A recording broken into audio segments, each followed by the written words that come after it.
देखिए, आज जो है आपका सबसे इम्पोर्टेंट टॉपिक भाग्य के बारे में हम डिस्कशन करेंगे, क्योंकि कई लोग एस्ट्रोलॉजी को भाग्य के साथ जुड़ते हैं। भाग्य के साथ एस्ट्रोलॉजी को लोग जुड़ते हैं ये समझाने के लिए कि उनके लाइफ में एक्चुअल में क्या क्या स्टोर में है, क्या मिलेगा और उसके लिए उनको कितना मेहनत करना पड़ेगा, या वो जो भी काम करेंगे उसका रिजल्ट उनको मिलेगा या नहीं। तो जो भी टेक्निक हम यूज करेंगे दैट इज बेस्ड ऑन भावत भावम प्रिंसिपल और अष्टक वर्ग प्रिंसिपल। भावत भावम और अष्टक वर्ग के टर्म पे हम लोग जो है डिस्कस करेंगे। लेकिन जब भी हम काल पुरुष कुंडली में जाके डिस्कस करेंगे ये बताने के लिए, तो आप देखिए जो 9th हाउस है, ये 9th हाउस एक्चुअल में भाग्य को भी रिप्रेजेंट करता है, आपके पास्ट लाइफ को भी रिप्रेजेंट करता है। लेकिन अगर मैं इसको फर्स्ट हाउस के साथ लिंक करूंगा तो ये जो जातक है उसका भाग्य है 9th हाउस। लेकिन अगर मैं सेकेंड हाउस के साथ इसको लिंक करूंगा तो आप यहां पे ये कह सकते हैं कि सेकेंड हाउस से ये 8th हाउस है, सेकेंड से 8।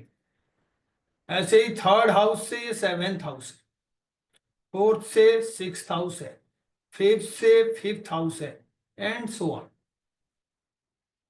इसका क्या अर्थ हुआ? अगर हम लोग इसको हाउस के हिसाब से रिप्रेजेंट करेंगे तो क्या अर्थ होगा उसका समझने के लिए?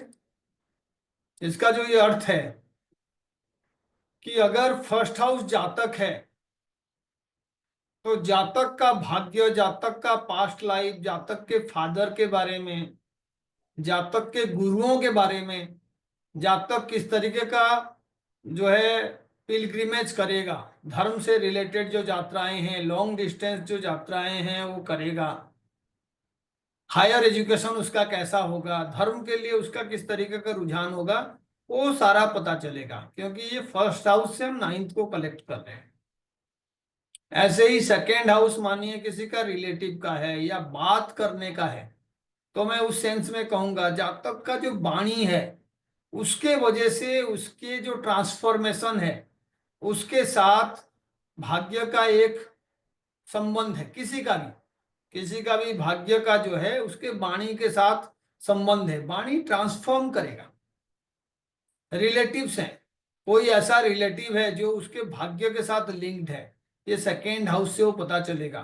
कोई ऐसा रिलेटिव है जो उसके भाग्य को बदल सकता है, क्योंकि जो 8th वाला डिस्टेंस है वो बदलाव है। ऐसे ही थर्ड हाउस है, छोटे भाई बहन का घर है, उसके साथ जुड़ा हुआ भाग्य, छोटे भाइयों के साथ जुड़ा हुआ भाग्य। ऐसे हम कह सकते हैं अपने रिटिन स्किल के वजह से जो भाग्य जुड़ा हुआ है वो भी यहां से आप कनेक्ट कर सकते हो। ऐसे ही आपके जो वाणी है, जो स्पीच है, जो ओरेटरी है, उसके साथ आपका भाग्य कैसे जुड़ा हुआ है। अपने भाई बहनों के साथ जो आपका रिलेशन है उससे आपका भाग्य कैसे जुड़ा हुआ है। जो आपका कोई पर्टिकुलर स्किल है या आपका कोई पर्टिकुलर ऐसा क्वालिटी है जिसको आप जो है अपने लाइफ में एक हिसाब से आपका पराक्रम समझते हो। जैसे किसी के लिए उसका फाइनेंशियल हेल्थ जो है उसका पराक्रम है, किसी के लिए पॉलिटिकल पोजीशन जो है उसका पराक्रम है, किसी के लिए जॉब उसका पराक्रम है, किसी के लिए उसका ताकत पराक्रम है, तो उसके साथ इसका लिंक। ऐसे ही फोर्थ हाउस है तो आपके घर से जुड़ा हुआ भाग्य हो गया, आपके माता से जुड़ा हुआ भाग्य हो गया, आपका कोई व्हीकल है उससे जुड़ा हुआ भाग्य हो गया। तो आपको इन तमाम चीजों का कनेक्शंस को समझना होगा। ये तो हो गए आपके राशि के हिसाब से कनेक्शंस करना या तो हाउस के नंबर के हिसाब से कनेक्ट करना। तो आप देखना इसमें से कुछ कनेक्शंस जो हैं बड़े पॉजिटिव हैं, जैसे 1 और 9 का connection, it is very positive. ऐसे ही आपका 5th हाउस से 9th का कनेक्शन, वो भी आपका पॉजिटिव है। ऐसे ही आपका 6th हाउस से 9th का कनेक्शन, उसको भी आप पॉजिटिव कह सकते हो, क्योंकि ये सुख का भाव है। आप डेली रूटीन में जो करते हो, अगर उस कर्म के वजह से आपको कोई खुशी मिल रहा है तो आप भाग्यवान हो। ऐसे ही 8th से 9th का जुड़ना, आपके कोई ऑकल्ट नॉलेज है, आपका कोई ससुराल पक्ष में इस तरीके का कंडीशन है कि वो आपको भाग्य को एनहेंस कर रहा है, तो आपको ये कनेक्शन सारे समझना होगा। आपके नेचर के साथ भी इसका कनेक्शन समझ सकते हो। 8th हाउस जो है, आप छुपे हुए तरीके से जो काम करते हो, जो दुनिया को आप दिखाना नहीं चाहते हो, आपके पर्सनालिटी का वो पर्टिकुलर पार्ट जिसको आप चाहते हो कि दुनिया से ओझल रहे, लोग इसके बारे में ना जाने, या आप उस चीज को कभी भी लोगों के सामने लाने से डरते हो, घबराते हो और प्रयत्न करते हो, तो उसका भी कनेक्शन इसके साथ है। तो इसीलिए हमें पहले तो इन भाग्यों का विश्लेषण करने के टाइम में राशि और जो हाउस नंबर है उसका कनेक्शंस को समझना होगा। फॉर एग्जाम्पल, जैसे मानिए किसी का 3rd हाउस का स्वामी आके 9th में बैठा हुआ है, इसका क्या अर्थ होगा, कोई मुझे बताएगा? 3rd का स्वामी 9th में बैठा हुआ है। Luck due to younger brothers and sisters.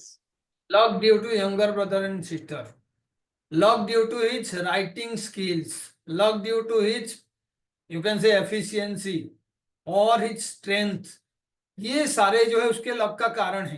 तो आपको ये देखना होगा उनमें से ट्रिगर करने के लिए जो कंडीशंस है, जो मैं कह रहा हूं कि छोटे भाई से मानो आपको भाग्य में वृद्धि हो रहा है, तो डेफिनेटली इन दोनों के बीच किस तरीके का संबंध होना चाहिए? डेफिनेटली इन दोनों के बीच जो है इस तरीके का संबंध होना चाहिए कि दो अच्छे प्लैनेट्स इनको लिंक करें। लेकिन अगर आप कालपुरुष कुंडली में देखोगे तो आप देखिए 3rd का स्वामी कौन बनता है? मंगल, मर्क्यूरी, मर्क्यूरी बनता है। और 9th का स्वामी कौन बनता है? जुपिटर। और हम बार बार ये कहते हैं कि ये दोनों एक दूसरे के लिए बाधक होते हैं, है ना? ये एक दूसरे के लिए बाधक होते हैं। और अगर आप ऐसे काउंट भी करोगे तो ये एक दूसरे का सामने वाले प्लैनेट्स हैं। हमेशा मरकरी के सामने जो है जुपिटर का हाउस रहता है, मरकरी के हाउस के सामने जुपिटर का हाउस रहता है। चाहे आप 3 ले लो चाहे 6 ले लो, दोनों के सामने जुपिटर रहता है, और दोनों के केस में जुपिटर जो है बाधक है।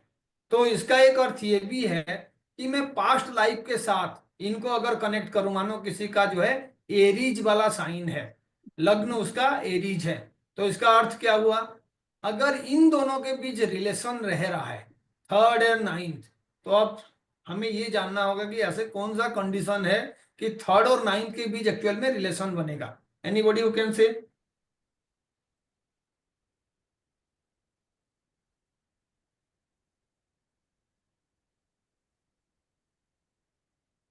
3rd और 9th के बीच रिलेशन बनने के लिए कंडीशन कैसे हो सकता है? जुपिटर 3rd में आ जाए या मरकरी उसमें वो तो कालपुरुष कुंडली के लिए हो गया ना आंसर। कालपुरुष कुंडली के लिए हो गया कि बुध जो 3rd हाउस का स्वामी है वो 9th में बैठ जाए, तो ये रिलेशन बन गया 3rd और 9th का। जो 9th का स्वामी है जुपिटर जाके 3rd में बैठ जाए, इवन जुपिटर जाके जो मरकरी का दूसरा साइन है वहां पे भी बैठ जाए, तो इनडायरेक्टली 3rd का रिलेशन बन जाएगा, इजंट इट? यानी बुध और जुपिटर का किसी भी तरीके का संबंध बन रहा है, तो आप कह सकते हो कि इन दोनों के बीच संबंध बन रहा है।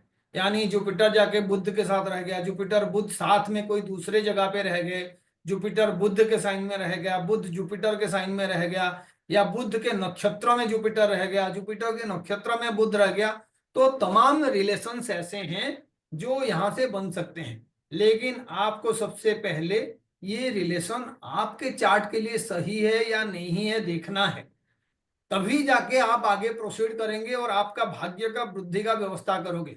भाग्य वृद्धि का अर्थ ये है कि आपने मानिए कहीं पे 10,000 रुपये डिपॉजिट किया बैंक में, या आपने शेयर मार्केट में 10,000 रुपये लगाया, अगर वो कम टाइम में आपके सोच से ज्यादा रिटर्न दे रहा है, तो आप समझ जाओ कि भाग्य उसी तरीके का चीज है जो आपके कर्म से ज्यादा रिजल्ट देता है, आपके मेहनत से ज्यादा रिजल्ट देता है। तो जाहिर सी बात है, दो लोग सेम काम के लिए इक्वल मेहनत कर रहे हैं, 24 घंटे पढ़ रहे हैं, किताबें खरीद रहे हैं, कोचिंग में जा रहे हैं, लेकिन एक जो है बहुत ही अच्छा मार्क्स के साथ एग्जाम में पास किया या क्वालिफाई किया, और दूसरा जो है उस एग्जाम में क्वालिफाई नहीं कर पाया। तो आप भाग्य को उस एग्जाम्पल से समझ सकते हैं।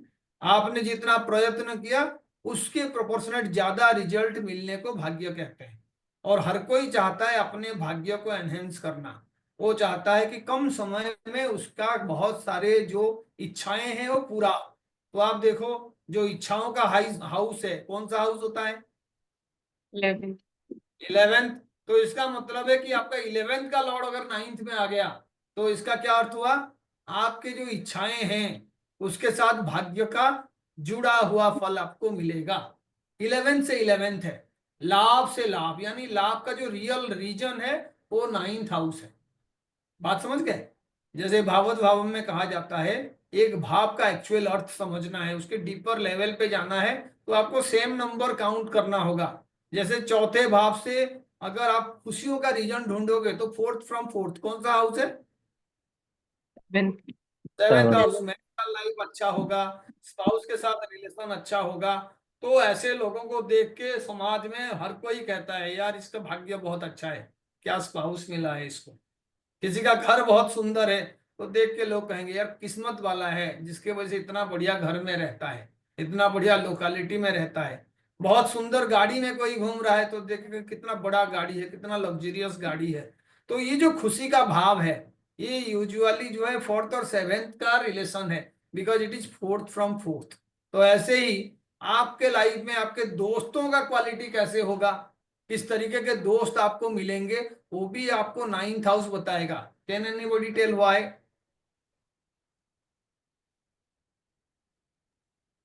11th फ्रॉम 11th से। 11th से 11th है। 11th फ्रॉम 11th है।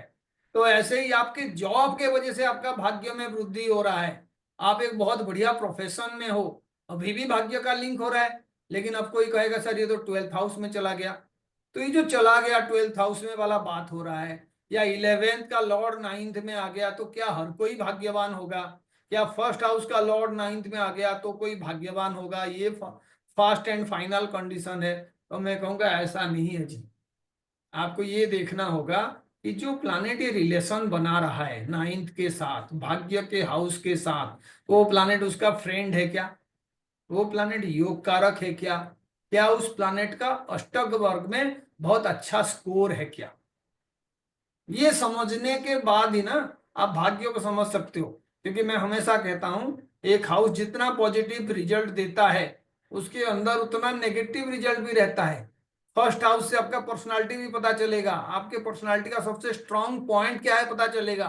उसी फर्स्ट हाउस से आपका वीकनेस भी पता चलेगा। ऐसे कौन से गुण हैं जो आपके फर्स्ट हाउस बताएगा, जो नेगेटिव गुण हैं। सेकेंड हाउस से आपके फाइनेंसिस पता चलेगा, सेकेंड हाउस से रिलेटिव्स पता चलेंगे, लेकिन अच्छे रिलेटिव है बुरे रिलेटिव है वो भी सेकेंड हाउस से पता चलेगा। सेकेंड हाउस से ही पता चलेगा आपका फाइनेंशियल हेल्थ कैसा है, बहुत ज्यादा पैसा है या बहुत पैसा नहीं है, पैसे का तंगी होता है या पैसा बेशुमार है आपके पास। Second house. आपका खुशी फोर्थ हाउस से पता चलेगा, आपका दुख का कारण भी फोर्थ हाउस से पता चलेगा, क्योंकि वो हाउस जो है आपको खुशी प्रोवाइड कर रहा है या कम खुशी प्रोवाइड कर रहा है, वो खुशी से रिलेटेड सारे बात आप वहां से देखोगे और उसको दोबारा से काउंट करके भावत भावन में एक स्पेशल हाउस में जाओगे जो डीपर लेयर को समझाएगा। जैसे 10th से 10th कौन सा हाउस होगा? 7th। 7th house. तो 10th और 7th का रिलेशन बन गया, तो आप कहोगे कि ये जो है ना इंसान, ये बहुत बिजनेस में पैसा कमा सकता है, क्योंकि 10th हाउस जो है आपका प्रोफेशन है और 7th हाउस बिजनेस है, इंडिपेंडेंट काम करने वाला इंसान। या इसका एक अर्थ ये भी होगा कि इसके स्पाउस भी सेम ऑर्गेनाइजेशन में काम करेगा, क्योंकि 7th हाउस स्पाउस का है और 10th हाउस जो है आपका प्रोफेशन का है। आप इसमें ये भी कह सकते हो पार्टनरशिप में इसका जो है टाइम स्पेंड होगा और पार्टनरशिप में इसको गेन मिलेगा। लेकिन अब फिर रहा, पार्टनरशिप में अगर गेन मिलेगा तो पहले तो पार्टनरशिप करने वाला जो कंडीशन है, रेगुलर बेसिस पे कोई प्रोफेशन या जॉब कर रहे हो, वो 10th हाउस से आ रहा है और वो पार्टनरशिप 7th हाउस से आ रहा है। लेकिन मैं कहूंगा कि 7th से 7th क्या बताएगा ये?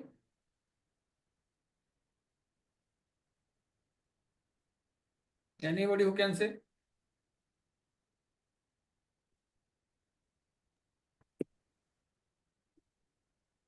जब मैं कोई स्पेशल चीज को ढूंढने के लिए जा रहा हूं तो मैं भावत भावों का प्रिंसिपल यूज करूंगा। तो जैसे 11th से 11th मैंने यूज किया, मैं भाग्य के हाउस में पहुंच गया, लेकिन आपके दोस्तों का क्वालिटी आपको पता चला। ये 11th जो है फ्रेंड्स हैं, फ्रेंड्स का क्वालिटी 11th से 11th नाइन्थ से पता चलेगा। भाग्य अच्छा होगा तो अच्छे दोस्त आपको मिलेंगे, भाग्य अच्छा होगा तो अच्छा गुरु आपको मिलेंगे। तो अब गुरु कहाँ से देखते हैं? 9th। तो नाइन्थ से फर्स्ट है ना, नाइन्थ से फर्स्ट हो गया। आपको गुरु मिल रहे हैं क्योंकि आपके फर्स्ट हाउस से नाइन्थ हाउस है, तो आपका फर्स्ट हाउस का रिलेशन नाइन्थ के साथ बन गया, तो आपके गुरुओं के साथ रिलेशन बहुत ही स्ट्रांग होगा। तो ये रिलेशनशिप को समझना और उसके बाद भाग्य को समझना, फिर किसी को कोई रिमेडी प्रोवाइड करना, अपने भाग्य में कोई अच्छा रिजल्ट जो हम चाहते हैं फुलफिल करना, जो विशेष हमारा अभी तक फुलफिल हुआ नहीं है, घर खरीदना है, गाड़ी खरीदना है, प्रमोशन पाना है, कोई गवर्नमेंट जॉब पाना है, कोई अच्छा स्पाउस हमें मिले, हमारे बच्चे अच्छी जगह पे जाके पढ़ाई करें, वो एग्जाम में क्वालिफाई करें, तमाम चीजें हैं जिसको अगर आप समझोगे तो ये सारे ये नाइन्थ हाउस के एपी सेंटर से काम करते हैं। नाइन्थ हाउस बहुत बड़ा रोल प्ले करता है आपके जीवन में, किस तरीके का संघर्ष होगा, किस तरीके का रिजल्ट आपको मिलेगा।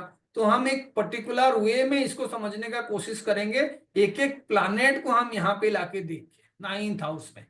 फॉर एग्जाम्पल किसी के चार्ट में सूर्य के नाइन्थ हाउस में बैठा हुआ है, उसका भाग्य के साथ किसका संबंध हो गया? फादर का। भाग्य के साथ फादर का संबंध हो गया। एक रिजल्ट ये हमने बता दिया कि उसके फादर जो हैं उसके भाग्य का बनाने में, भाग्य का बनने में बहुत बड़ा रोल प्ले करेंगे।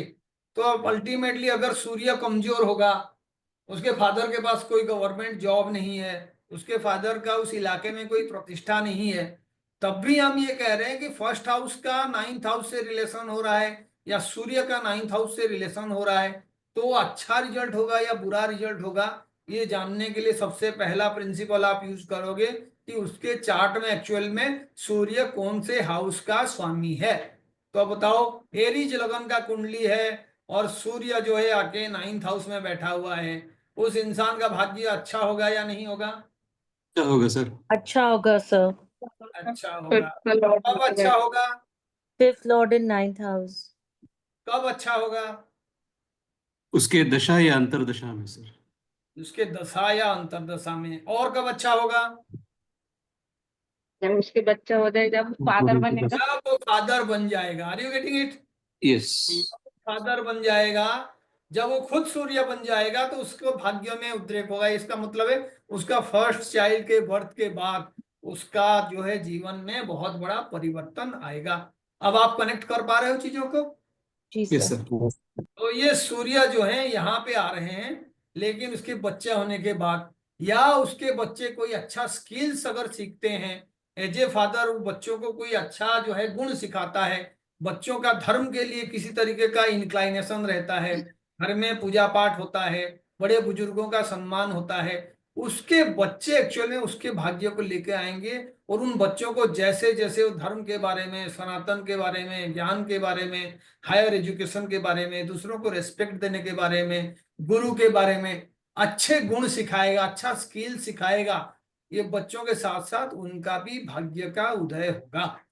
एक एग्जाम्पल से जो ये समझ गए ना, वो ये एस्ट्रोलॉजी एक्चुअल में कैसे एक्ट करता है वो समझ जाएंगे। अब चंद्रमा आ गया, चंद्रमा जो है आपके भाग्य में आ गया, लेकिन लगन का कुंडली जो है वही है, एरीज है। अब बताइए किसके साथ किसका कनेक्शन हो गया? सर वेल्थ और फैमिली भाग्य के साथ। फोर्थ हाउस का लॉर्ड जो है वो आके नाइन्थ में बैठ गया, फोर्थ हाउस। समझे नहीं? फोर्थ हाउस का लॉर्ड नाइन्थ में बैठ गया, एरीज कुंडली का बात हो रहा है। इसका मतलब है आप देखिए, जो जुपिटर है जिसका स्वामी, नाइन्थ हाउस का स्वामी सेजिटेरियस साइन में चंद्रमा के बैठ गया, लेकिन जब डिस्टेंस काउंट करोगे तो ये देखो कितना डिस्टेंस हुआ, 6 का डिस्टेंस हुआ, 6-8 का हो गया 6 सर। वाला डिस्टेंस हुआ। तो आप षडाष्टक। यहाँ पे भाग्य में चैलेंजेस रहेंगे ही रहेंगे। यस अब सर। क्यों कह रहा हूं मैं ये? षडाष्टक योग बन गया सर क्योंकि षडाष्टक जो यानी जो आपका फोर्थ लॉर्ड है, जो खुशी का कारक ग्रह है, बैठा तो अपने जो है बंधु के घर में है, अच्छा रिलेशन जहाँ पे बनता है, गज केसरी योग बनता है दोनों के कॉम्बिनेशन में, या दोनों एक दूसरे से स्क्वायर वाला रिलेशनशिप में रहे, लेकिन वो अपने हाउस से छठे हाउस में जाके बैठा हुआ है। लेकिन इसका एक अर्थ ये भी है कि माता के वजह से भाग्य बनेगा, इजंट इट? Correct sir. इसका अर्थ ये भी है कि जो आपका जन्म स्थान है वो आपके लिए भाग्य का कारण बनेगा। करेक्ट। अब यहाँ पे कोई फीमेल नेटिव का बात हो रहा है तो हम क्या कहेंगे, जब वो माँ बनेगी उसके लाइफ में भाग्य का परिवर्तन और भाग्य में किसी तरीके का बदलाव आएगा। बात समझ रहे हैं? जी सर। अगर डिफिकल्ट पीरियड चल रहा है, 6-8 का योग है, तो बदल के अच्छा पीरियड होगा। अगर अच्छा पीरियड चल रहा है वो बदल के डिफिकल्ट योग भी बन सकता है। 6-8 का मतलब यही है, स्ट्रगल दिलाने वाला कंडीशन, लाइफ को चेंज करने वाला कंडीशन। 6-8 का कॉम्बिनेशन को समझना यही है। 6 चैलेंजेस है और 8 क्या है, ट्रांसफॉर्मेशन है। जब जी आपके लाइफ सर। में चैलेंजेस आते हैं तभी जाके ट्रांसफॉर्मेशन होता है। जब आपका कोई पर्टिकुलर हैबिट को आप बदलते हो तभी जाके आपको लाभ मिलता है, क्योंकि बदलना कौन सा हाउस है, 8। 8th house. और वहां से गेन कौन सा हाउस होगा, 6th हाउस। 6th house. तो आपका हैबिट जब आप बदलते हो तो आप देखना उस हैबिट के बदलने के वजह से आपको गेन होता है। पर्टिकुलरली किस तरीके का gain, financial gain. Are you getting it? Yes जी। सर। Why financial gain? क्योंकि छठा हाउस जो है वो ट्राइन है आपका किसका, अर्थ त्रिकोण का। Second house, 6th house and 10th house. आपको जॉब भी मिलता है जब आप किस्मत से अपने क्वालिटीज को चेंज करते हो, कोई नया हैबिट आप सीखते हो, आप प्रयत्न करते हो उसके लिए। लेकिन वो 8th हाउस है, तो खास करके वो प्रयत्न किस तरीके का होना चाहिए, दिखावे वाला होना नहीं चाहिए। वो रियल प्रयत्न होना चाहिए और उस टाइम में होना चाहिए जब बाकी लोग सोए हुए हैं और आप कैंडल जला के उसका तैयारी कर रहे हैं। 8th का मतलब यही है, ट्रांसफॉर्मेशन, कोई चीज एक्चुअली हिडन। ऐसे नहीं है कि आप दिखा रहे हो, आपने 10 पुशअप किए और आपने 10 वीडियो बना के अलग अलग ग्रुप में दे दिए कि मैं जी ये पुशअप कर रहा हूँ, मैं यहाँ पे घूम रहा हूँ।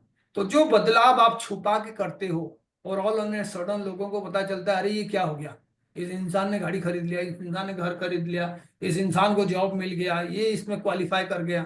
ये सारे चेंजेस जो छुपा के किया जाता है वो 8th हाउस है, और उसका हमेशा गेन होता है फाइनेंशियल टर्म पे। Are you getting it?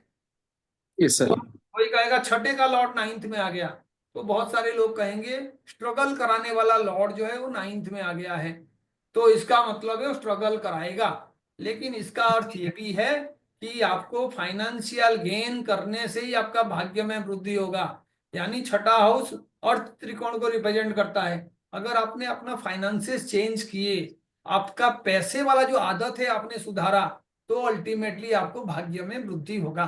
किसी का छठा लॉर्ड 9th हाउस में है तो इसका अर्थ क्या हुआ, उसके भाग्य में जो भी प्रॉब्लम्स आते हैं, जो उसके लाइफ में जो स्क्रिप्ट होता है उसके साथ छठा का एक रिलेशनशिप होता है। उसके पास्ट में उसने कई लोन कर रखा है, उसके पास्ट में कई दुश्मन बना रखा है, किसी डिजीज के बारे में उसने जो है कभी सीरियस नहीं हुआ है, या किसी तरीके से अपने हेल्थ को लेके वो जो है सीरियस नहीं है। तो ये 6 और 9 का जो है कॉम्बिनेशन बन जाएगा। Are you getting it? Yes sir. तो हमेशा जो सोचता है मुझे भाग्य का वृद्धि हो रहा है या भाग्य में मुझे कोई रिजल्ट नहीं मिल रहा है, और वो इन दोनों को कनेक्ट कर रहा है, तो ये आधा नॉलेज है। हाँ, ये पॉजिटिव भी हो सकता है और नेगेटिव भी हो सकता है, आपके कर्मों के ऊपर डिपेंड करता है। ये पास्ट हाउस है, पास्ट लाइफ का जो कर्मा का हाउस है, क्योंकि 9th हाउस अगर पास्ट लाइफ है तो वहां से कर्मा काउंट करो तो 3 3 6 4 10, छठा हाउस हो गया। यानी आपने अपने लाइफ में अब तक जो भी कर्म किए हो वो कर्म का लेखा जोखा कहाँ पे है, 6th हाउस। 6th हाउस में है। तो आपका जो पास्ट लाइफ का कर्म है वो भी 6th हाउस में है, और मैं आज से पहले का, आज वही सुबह जो काम किया हूं वो भी 6th में जाके डिपॉजिट हो जाएगा। आपका कर्म का ही फल है। पास्ट का मतलब पास्ट, जो टाइम आप दोबारा से जाके वापस नहीं ला सकते, चाहे वो 2 मिनट पहले का ही हो। तो अल्टीमेटली ये जो कर्म यहाँ पे स्टोर हो रहा है, इससे मिलने वाला खुशी कौन सा हाउस है, नाइन्थ भाग्य house, 9th sir. Fourth correct. House है। 6th 7th 8th और 9th। तो हमने सूर्य और चंद्रमा के बारे में डिस्कस कर लिया। अब बुध के बारे में डिस्कस करते हैं। अब बुध के लिए भी देखो, ये अगर आपका साइन है तो थर्ड लॉर्ड यहाँ पे आ रहा है भाग्य के स्थान पे, नेचुरल बाधक के हाउस में। आसान नहीं होगा, लेकिन आप जो स्किल सीखोगे, जो आप अपना एनर्जी और स्ट्रेंथ को बढ़ाने के लिए करोगे वो आपको भाग्य वृद्धि में सहायक होगा। बुध है तो कौन भाग्य वृद्धि में सहायक होगा?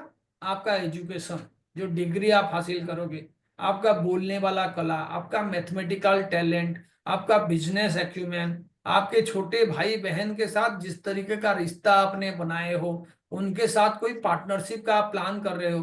तो आप देखो, पार्टनरशिप का प्लान क्यों कह रहा हूं? क्योंकि थर्ड हाउस से कौन सा हाउस है? कम्युनिकेशन। तो आपके छोटे भाई बहन के साथ आपने कोई बिजनेस पार्टनरशिप किया तो आप यहां से सेवेंथ को कनेक्ट कर रहे हो, थर्ड वाला नाइन्थ से कनेक्टेड हो गया। अब पता चला यहाँ पे जो बुध का अष्टक वर्ग का स्कोर है थर्ड हाउस में वो बहुत अच्छा है। तो ये पार्टनरशिप आपके लिए अच्छा होगा बुरा होगा? अच्छा होगा Yes. सर। बहुत ही अच्छा होगा। नाइन्थ में भी मानो बुध का जो है स्कोर बहुत ही अच्छा है। अब ये पार्टनरशिप अच्छा होगा या बुरा होगा? अच्छा होगा बहुत सर। ही अच्छा। बहुत ही अच्छा होगा। अब पता चला नाइन्थ में जुपिटर है, जुपिटर का अष्टक वर्ग को स्कोर काफी अच्छा है। अब यहाँ पे थर्ड में जो है मरकरी का अच्छा स्कोर है। तो ये it is a good combination of 3 and 9, लेकिन आसानी से नहीं होगा। There will be difficulty, there will be challenges, there will be some kind of you can say enmity situation between you and your partner. बात समझ रहे हो? जी सर। कारण क्या है? बाधा। बाधक। क्योंकि बाधक है, आराम से नहीं होगा। सेवेंथ हाउस आपका ऑपोजिट पार्टी है, ऑपोजिट पार्टी को कन्विंस करना बहुत मुश्किल होता है। आप एस्ट्रोलॉजर हो, आप फर्स्ट हाउस हो, आपका जो भी क्लाइंट है वो सेवेंथ हाउस है। बात समझ रहे हो? मैंने एक दिन बताया था कि किसी हाउस के एनर्जी को बदलना है तो you have to tap on the energy of the seventh house. तो ये बाधक वाला रिलेशनशिप होते हैं, एक दूसरे को चैलेंज करने वाले रिलेशनशिप होते हैं, लेकिन चैलेंजेस के बाद ही सक्सेस मिलता है ना? आपका एजुकेशन अच्छा है, आपका बुद्ध अच्छा है, बोलने का कला बढ़िया है, आपको मैथमेटिक्स अच्छा आता है, इन्वेस्टमेंट आता है, आप विष्णु की तरह पैसा कमा सकते हो। You can become like Vishnu, क्योंकि बुद्ध जो है विष्णु भगवान को रिप्रेजेंट करता है ना? तो इसीलिए ये कॉम्बिनेशन है। छठे के लिए मैंने जो बोला था आप उसको भी रिलेट कर सकते हो। अब ये छठा भी जो साइन है वो भी बुद्ध का ही साइन है कालपुरुष कुंडली में, ये अपने बाधक के हाउस में आएगा। तो आपको भाग्य से हेल्थ इश्यूज भी मिल सकता है, किसी तरीके का चैलेंजेस मिल सकता है, फादर कोई लोन लिए हैं आपको रिपे करना पड़ सकता है। क्यों? फादर कौन से हाउस हो गए? नाइन्थ। Ninth house. लोन कौन सा हाउस हो गया? Six Sixth house. house. Sixth house. तो आपको रिपे करना पड़ रहा है क्योंकि आपका सिक्स्थ और नाइन्थ का कनेक्शन है। तो आपको देखना होगा आपके लाइफ के पैटर्न क्या है। सेवेंथ हाउस का लॉर्ड नाइन्थ हाउस में आ गया, आप शादी करोगे आपके भाग्य में वृद्धि होगा, या बहुत अच्छा भाग्य है, भाग्य में बदलाव हो सकता है। लेकिन ये कंफर्म करने के लिए आप क्या करोगे? आप देखोगे सेवेंथ में जो भी प्लानेट बैठा हुआ है वो प्लानेट जो सेवेंथ को इन्फ्लुएंस कर रहा है उसका कितना अष्टक वर्ग का स्कोर है। अच्छा स्कोर है, इस हाउस का वो फ्रेंडली प्लानेट है, इन दोनों के बीच अच्छा रिलेशनशिप है, या ये दोनों जो है कोई बढ़िया हाउस फिफ्थ हाउस में फर्स्ट हाउस में जाके बैठे हुए हैं, तो आप समझ जाओ कि ये भाग्य वृद्धि का कारक है। सिर्फ काउंट कर देने से, सिर्फ कैलकुलेट कर देने से, एक दूसरे के साथ एक्सचेंज करा देने से भाग्य का वृद्धि नहीं होगा। भाग्य का वृद्धि के लिए समय भी सही होना चाहिए। तो इन दोनों के फ्रेंडली प्लैनेट्स का दशा आ जाए तब भी आपके भाग्य में वृद्धि होगा। तो हम यहाँ पे जैसे मरकरी को देख रहे थे, चंद्रमा को देख रहे थे, और हमने मेष लगन के लिए देखा, ऐसे बृहस्पति मानो इस हाउस में आ गया और लगन जो है आपका एक नंबर साइन है।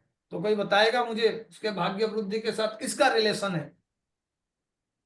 आर्ट्स का। सर इन्वेस्टमेंट का विचार। सबसे मेरे पहला को तो बृहस्पति यहाँ पे आ गया।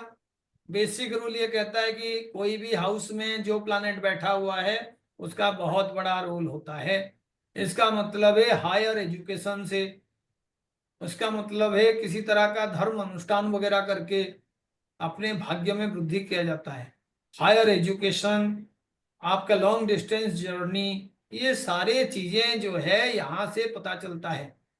जैसे मानिए आप फादर का सेवा कर रहे हैं, गुरु का सेवा कर रहे हैं, उनके बताए गए रास्ते पे चल रहे हैं, उनके लिए आपके मन में श्रद्धा है, सिर्फ दिखावा नहीं है कि 5 लोगों के सामने आपने नमस्ते कर दिया, फिर जैसे ही आप पलट गए उसके बाद अरे मैं तो नमस्ते सिर्फ कुछ उद्देश्य पूरा करने के लिए कर रहा हूँ, मेरे मन में आपके लिए किसी तरीके का रिस्पेक्ट है नहीं। ये जो दिखावा है ये नष्ट कर देता है आपके हाउसेस को। Ninth. प्लानेट बैठा हुआ है, उस प्लानेट के लिए रियल में आप क्या सोचते हो? पता चला आप अपने पत्नी को बहुत सारे गिफ्ट देते हो, बहुत अच्छा बिहेव करते हो, आप उनको जो है बहुत रिस्पेक्टफुल तरीके से ट्रीट करते हो इन प्रेजेंस ऑफ अदर्स, लेकिन अंदर आपका जो है सोच कुछ अलग है, दिखावा करते हो आप। तो ये दिखावा जो है आपके भाग्य में नुकसान लाएगा। Are you getting it? Yes, sir. Yes. तो जो ट्रुथ है उसके साथ आपको कनेक्ट करना है। ऐसे में यहाँ पे जो एग्जांपल दिया हूं, अब कोई कहेगा सर ये एरीज का लगन है, राहु आ गया नाइन्थ हाउस में, तो इससे भाग्य को कैसे कनेक्ट करेंगे? तो आप देख लीजिए यहाँ पे राहु नाइन्थ में आया हुआ है, तो राहु कौन सा प्लैनेट बन गया? Guru. यही गुरु। है, तो राहु ही जुपिटर, इजंट इट? तो राहु का हाउसेस कौन कौन से हो गए? 9th and 12th. 12th house. इसका मतलब है फॉरेन कंट्री, फॉरेन लोग, फॉरेन आप ये कह सकते हो बिजनेसेस, या जो है किसी तरीके का फॉरेन संस्कृति, ऐसे में आपका भाग्य में वृद्धि होगा। लेकिन ये भाग्य में वृद्धि होगा तो उसके लिए भी आपको देखना पड़ेगा कि राहु यहाँ पे है तो क्या जुपिटर का अष्टक वर्ग का स्कोर बहुत बढ़िया है ना? क्या जुपिटर जो है कोई पावरफुल हाउस में जाके बैठा हुआ है?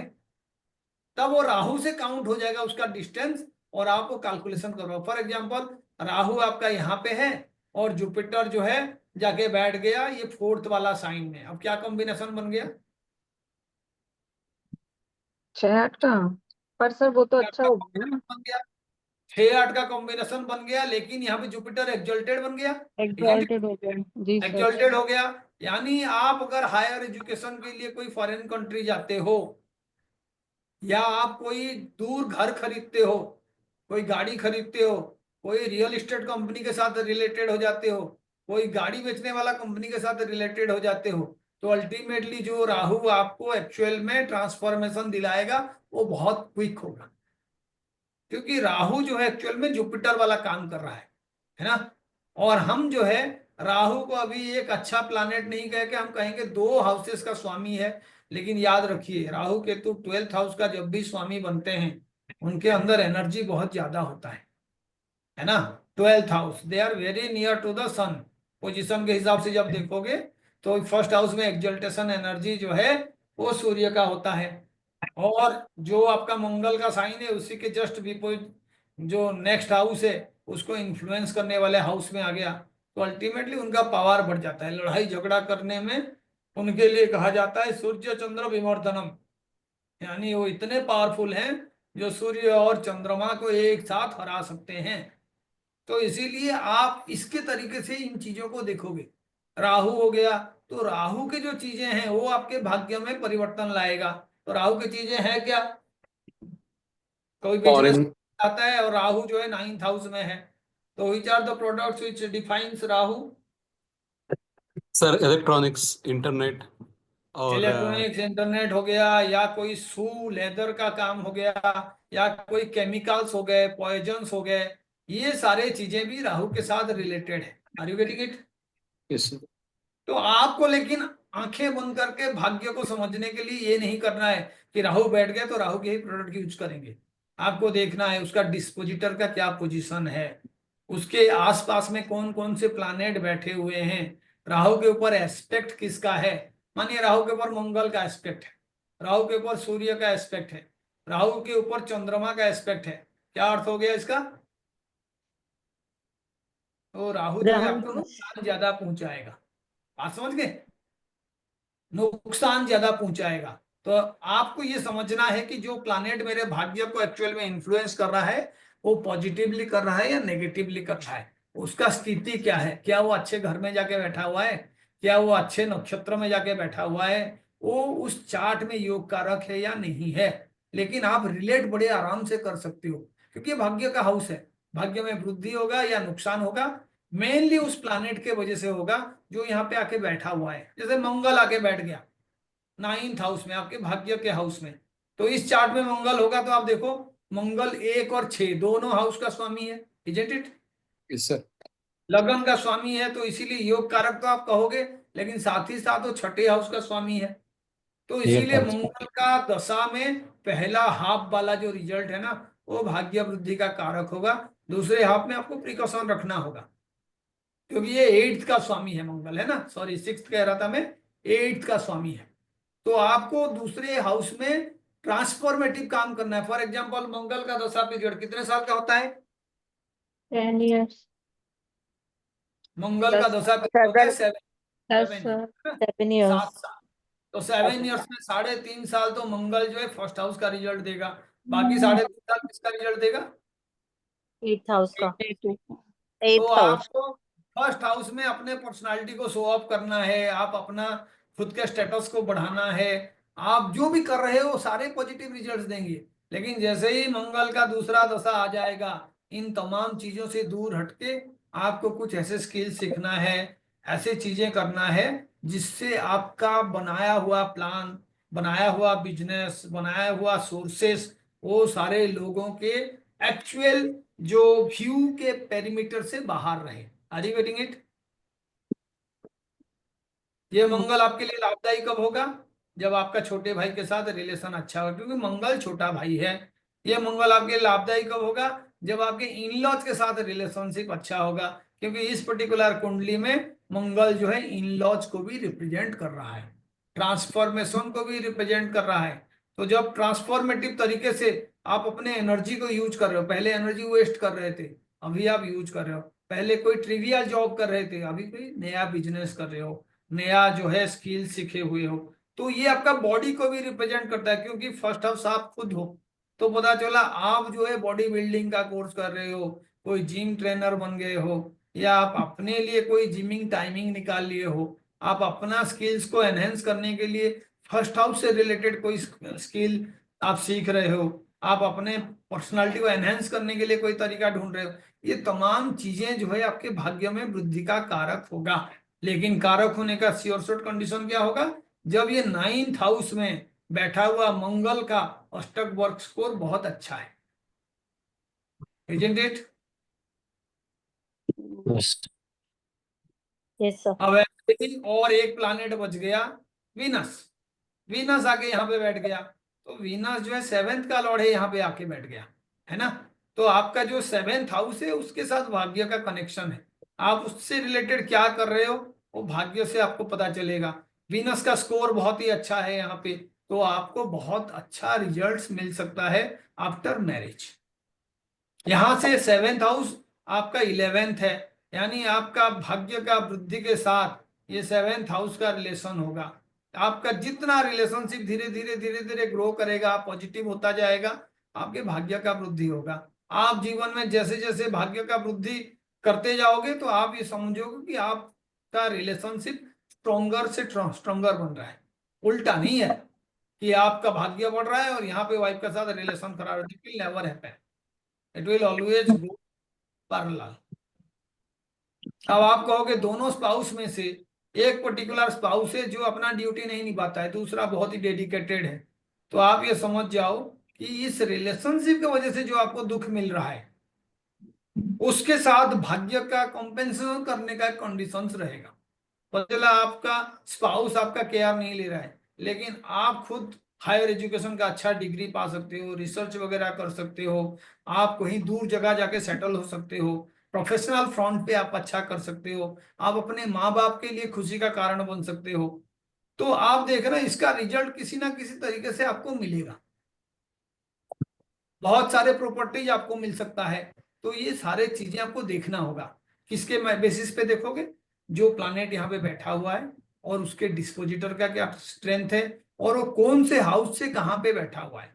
क्या वो ट्राइन वाला रिलेशन क्रिएट कर रहा है, क्या वो स्क्वायर वाला रिलेशन क्रिएट कर रहा है, किस तरीके का कंडीशन है। क्योंकि राजयोग का कंडीशन क्या है? What is the condition for Rajyog? इंद्र त्रिकोण का संबंध। केंद्र और त्रिकोण स्वामी का केंद्र। संबंध तो आप देख लो, एक नंबर जो है केंद्र भी है और त्रिकोण भी है।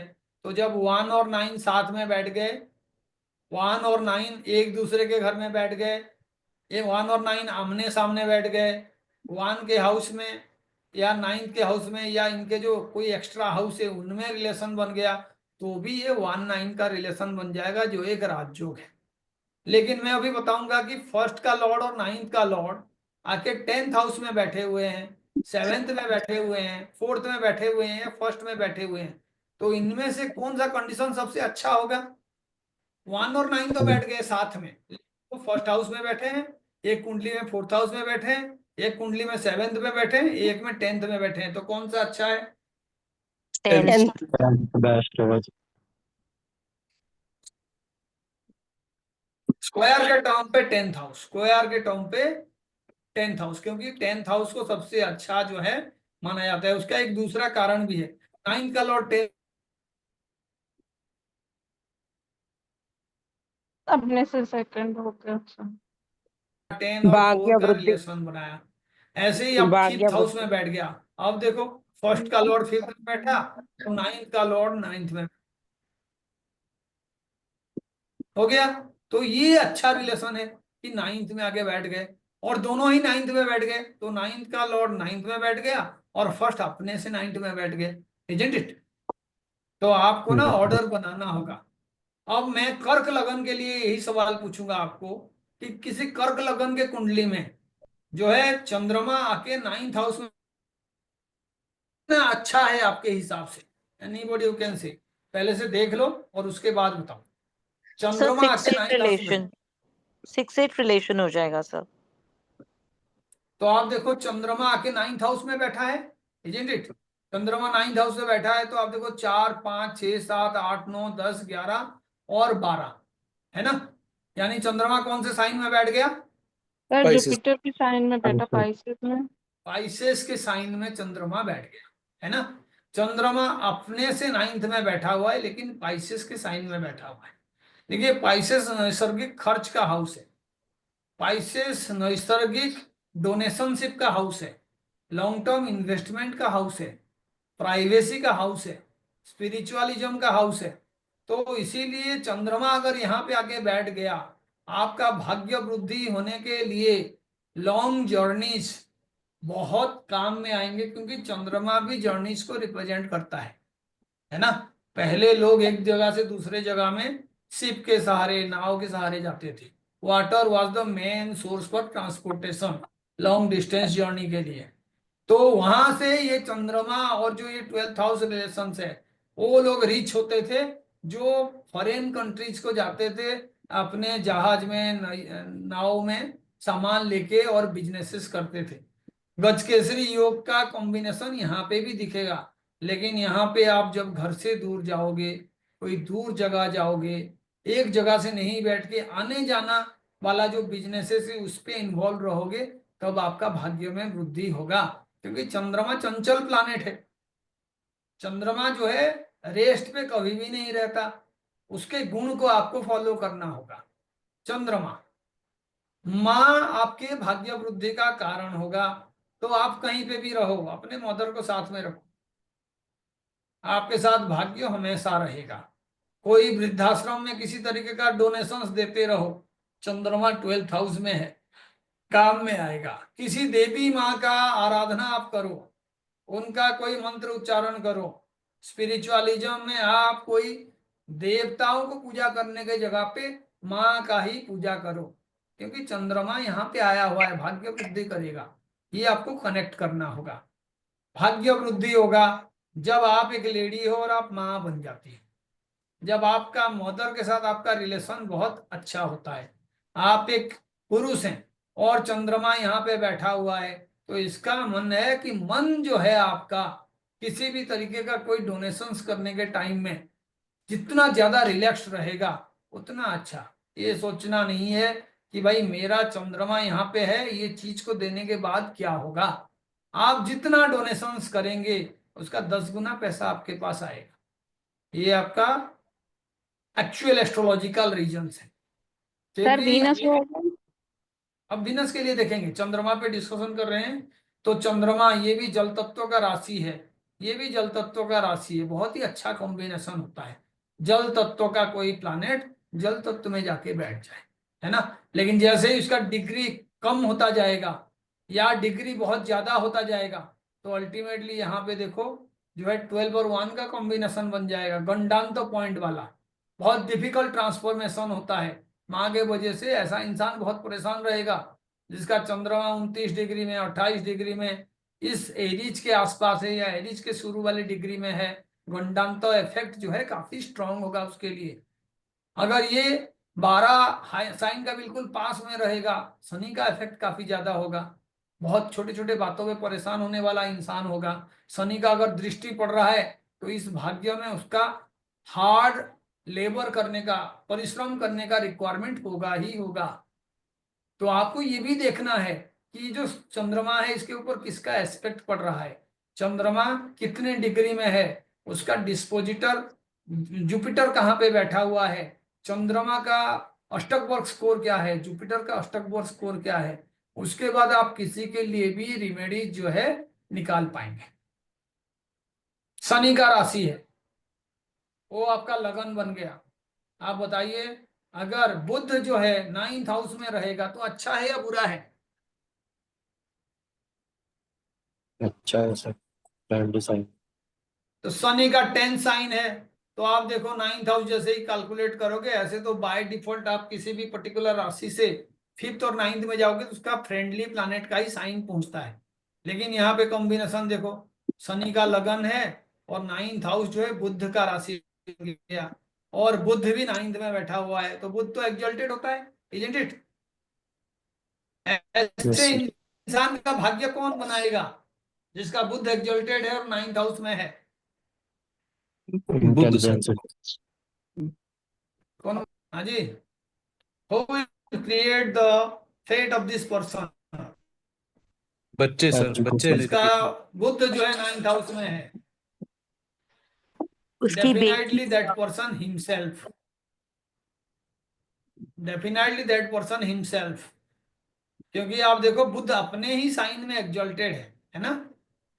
अब उसको और कनेक्ट करते हैं, बुध जो है 3rd का भी स्वामी है, तो उसमें कौन सा स्वामी होगा? वो 6ठे हाउस का स्वामी होगा, इजंट इट? भाई 10 नंबर का लगन बनाओगे तो बुध किसका स्वामी होगा? 6ठे का सर। 6th का। और वो आके 9th में बैठा हुआ है, यानी इसका जो शत्रु है वो भी उसके भाग्य का कारण बनेंगे। समझने वाला बात है। ये 3rd जो यस साइन सर। है वो बिटिया के लिए नैसर्गिक साइन भी है, भाई बहन का भी साइन है, कोई पर्टिकुलर सिस्टर उससे जूनियर है, वो उसका भाग्य वृद्धि का कारण बनेगा। Sir, one doubt. हाँ जी। So, whenever like 6th lord if placed in 9th, enemy will whatever you said, enemy भाग्य को बदलेगा. You said ना?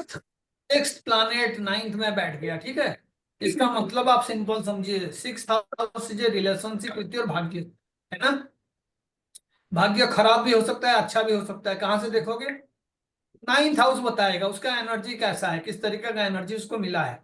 Now 6th is obstacle.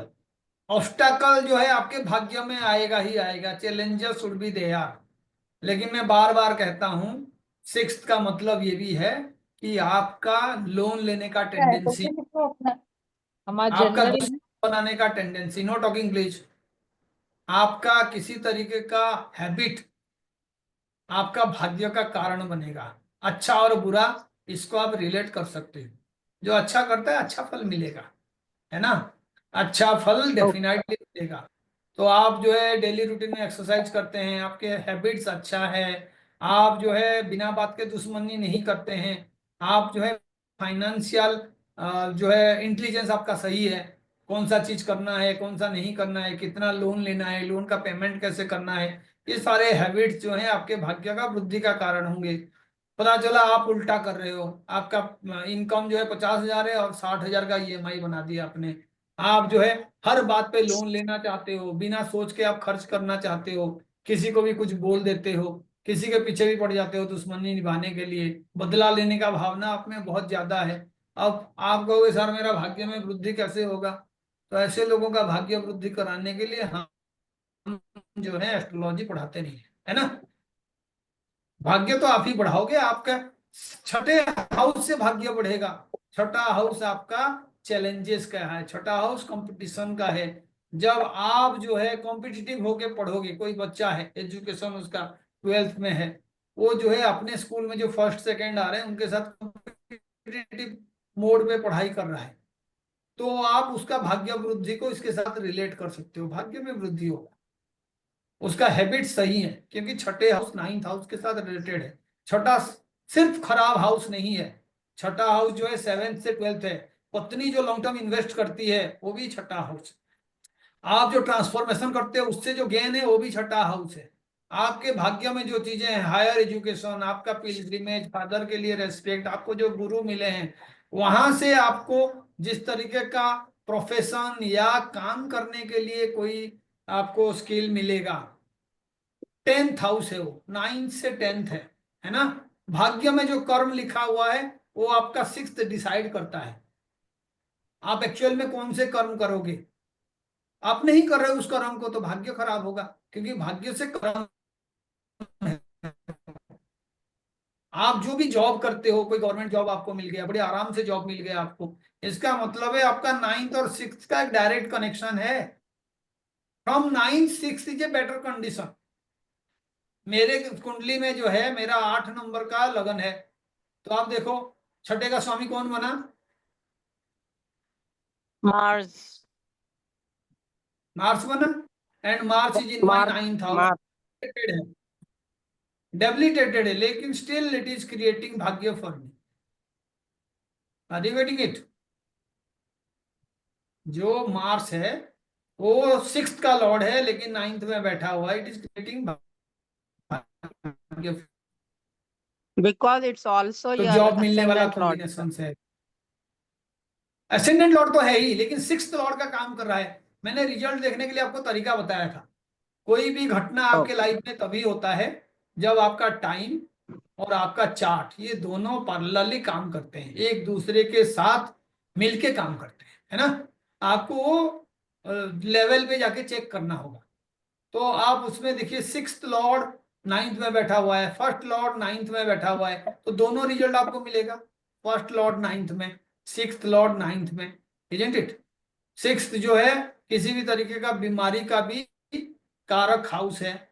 अब 9th हाउस फादर है, तो आप देखो ये जो फादर के साथ ये रिलेशनशिप यहाँ पे बन रहा है, नीच का मंगल है, तो my father died out of heart attack, है ना। हार्ट अटैक में सूर्य को आप सम्मिलित कर सकते हो, लेकिन वहां पे मल्टीपल ऑर्गन फेलियर होना है एंड मोमेंट पे, या जो है ब्लड का किसी तरीके का जो है सर्कुलेशन नहीं हो पाना, तो अल्टीमेटली वो जो है 6th हाउस को कनेक्ट कर रहा है 9th हाउस के साथ, है ना। मंगल जो है आपका यहाँ पे आके बैठ रहा है, तो ये मंगल अपना नेगेटिव काम कर रहा है। Are you getting it? तो आप यहाँ पे देखो Yes. फादर का डेथ के लिए अगर हम देखेंगे तो 9th हाउस से, अब जब हम चेक करेंगे कि मानो 4th साइन किसी का 9th हाउस है, तो डेथ कहाँ से देखोगे आप, वहां से 8th हाउस में, है ना, 9th से 8th में, तो आप देखो शनि का हाउस हो गया 9th से 8th। ऐसे ही आप देखोगे 9th से 8th से 8 जो है 3rd हाउस, यानी 9th से 3rd देखोगे तो फिर से आपका 6 नंबर वाला साइन हो जाएगा जहां राहु बैठा हुआ है। बात को समझ रहे हो? तो इसका मतलब ये है कि जो डेथ है वो जो है इस हिसाब से हो सकता है ऑल ऑन ए सडन, क्योंकि एक मंगल रोल प्ले कर रहा है, ऊपर से राहु भी रोल प्ले कर रहा है। उसके बाद जो है आप इसमें ये कह सकते हो कि कोई जो है साइलेंट डेथ या पीसफुल डेथ भी नहीं होगा, जो लास्ट मोमेंट डेथ होगा वो जो है डेफिनेटली थोड़ा सा टॉर्चरस होगा। तो चीजें समझने के लिए आपको हर पहलू को देखना होता है। मैं इसीलिए कह रहा हूं कि सिर्फ आप ये जान जाएंगे कि ये 9th हाउस में बैठा है तो अच्छा हो जाएगा, ऐसा नहीं है, क्योंकि आपका जो कर्म है वो डेफिनेटली आपके भाग्य के साथ सबसे ज्यादा रिलेटेड है। आपका जो कर्म है कैसे रिलेटेड है,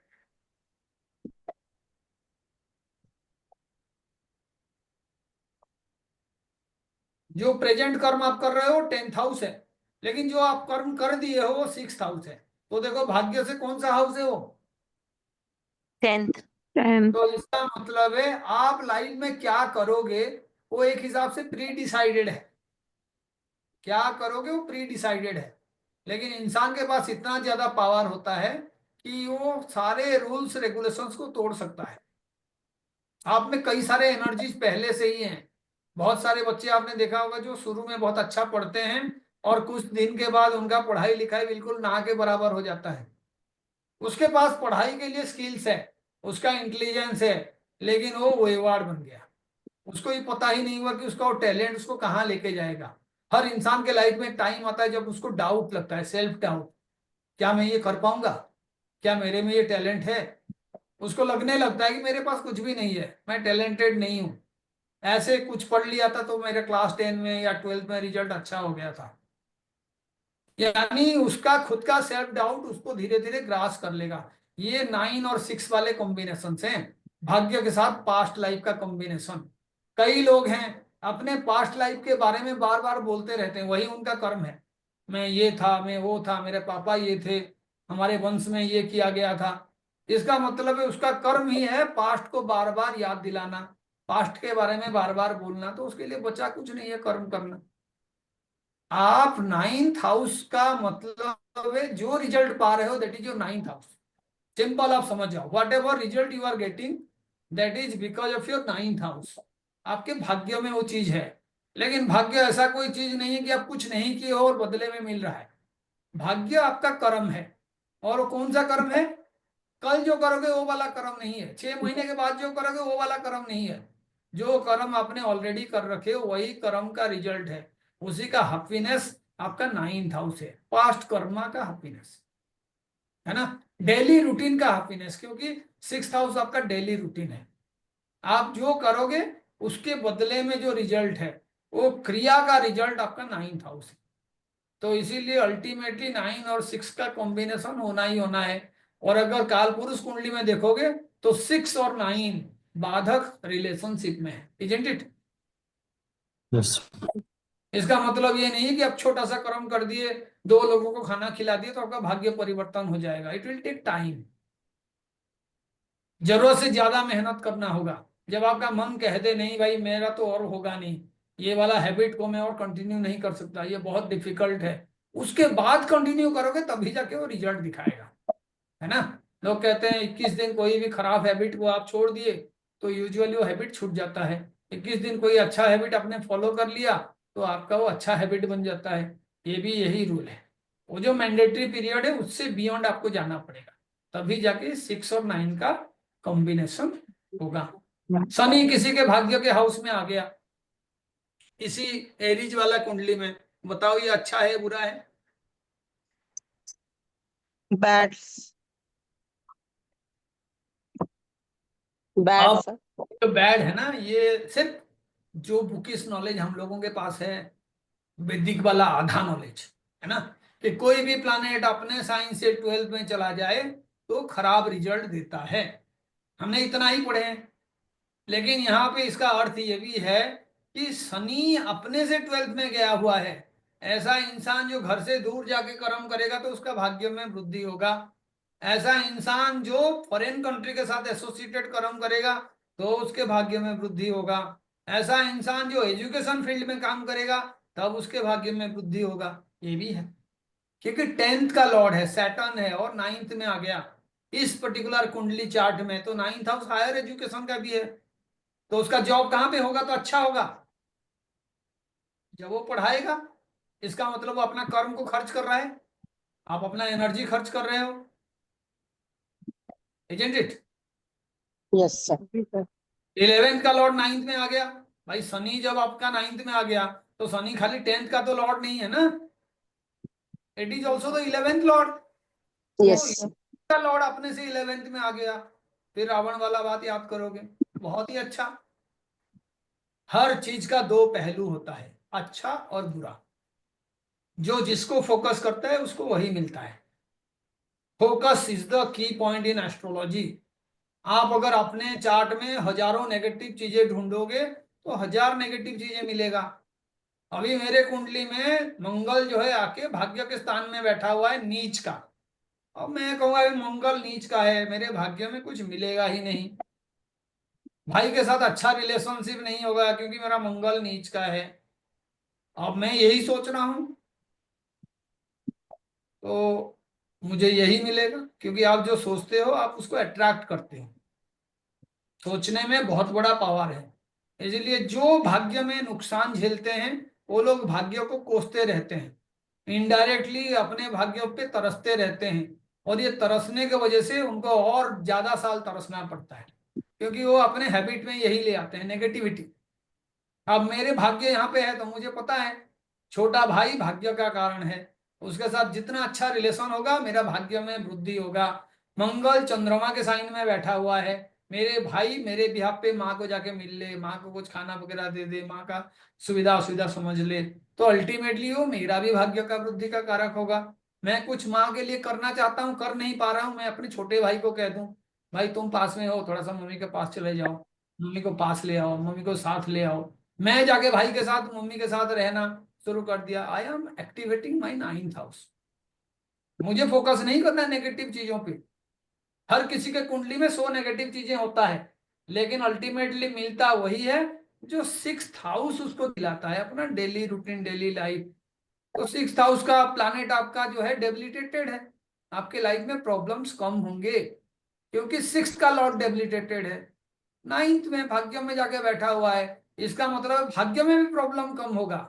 आप अच्छा कर्म करोगे तो बड़ा अच्छा रिजल्ट आपको मिलेगा, क्योंकि जो प्रॉब्लम करने वाला प्लैनेट है वो कमजोर होके बैठा हुआ है वहां पे। तो कमजोर करके बैठा हुआ है तो भाग्य में किसी तरीके का कमजोरी ला नहीं पाएगा। आप कहोगे सर यहाँ से तो खुशी का भी कारण वही है 9th हाउस, तो मैं तो ये भी बोला था कि 4th हाउस जो है दुख का भी कारण होता है, तो ये 6th लॉर्ड दुख का कारण है, लेकिन 6th लॉर्ड वीक है तो मेरे लिए बहुत ज्यादा दुख का कारण नहीं बनेगा। 6th लॉर्ड कॉन्फ्लिक्ट का कारण है, तो फादर के साथ किसी तरीके का कॉन्फ्लिक्ट होगा, पहले से पता है, तो आप अपने ओर से करोगे ही नहीं। एक टाइम में मेरे पापा को लगता था कि मैं लॉ किया हुआ हूं तो मैं कुछ ना कुछ नुकसान पहुंचा सकता हूँ बिकॉज ऑफ माई इंटेलिजेंस, लेकिन ऐसा कुछ नहीं हुआ। मेरे पापा को पता चला नहीं, मेरा जो थिंकिंग था वो गलत था।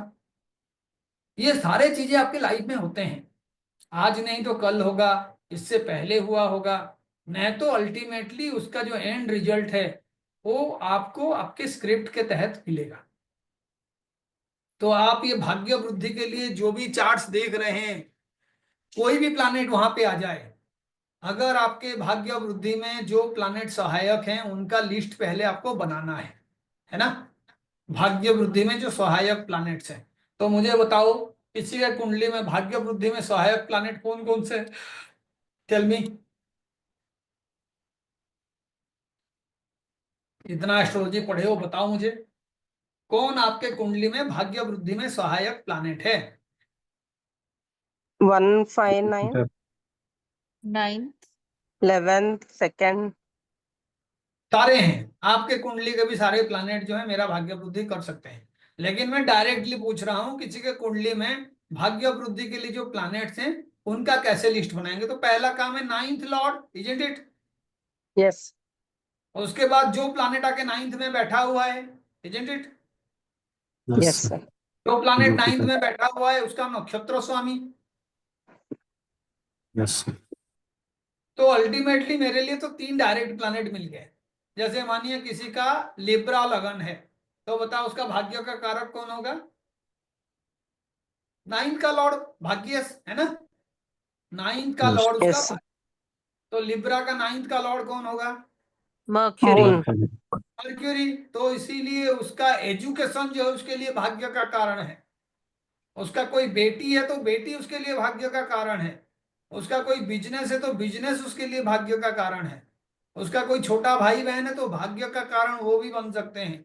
उसके राइटिंग का स्किल्स है तो वो भी भाग्य का कारण है। वो कोई बिजनेस ऐसा करे जिसमें उसको आना जाना पड़ रहा है, वो भी वो भाग्य का कारण है। हजारों कारण हो सकते हैं, आप उसमें से चुन लो किसको चुनना है।